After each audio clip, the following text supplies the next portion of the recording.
Hello everyone, this is Matt with Amped Outdoors. Today we're going to show you how to connect your fishing electronics on your boat to one of our dedicated fishing electronics batteries that use the standard spade connectors using an F2 style connector.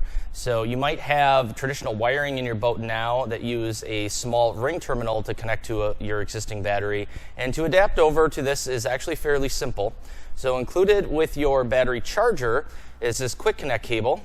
And what you'll do is you'll take our new connection, and we sell this on our website, very low price, make it nice and easy for you to adapt over. This includes what I'm showing here, a 10 gauge wire. You simply slide that onto the quick connect, the positive, and then the negative to the quick connect.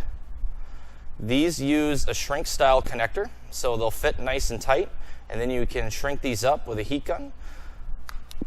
That will attach to your battery. You have a nice solid connection then.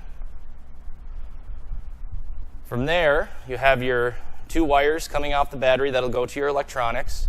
You have your dedicated charging port for when you want to charge the battery. Included in this kit are some butt connectors. This is a 10 gauge butt connector. These will just pull right off, slip in. You'll crimp this into place. You'll take your wires from your fishing electronics, whether you have a 10 gauge running throughout your boat or you're combining one or two connections together. Put that in here, also crimp that. Once they're cinched tight, then you can heat shrink this down, making this a nice waterproof connection. So if you have any questions, feel free to reach out to us, sales@ampedoutdoors.com. Make sure to share our videos, and we look forward to working with you in the future. Thank you very much.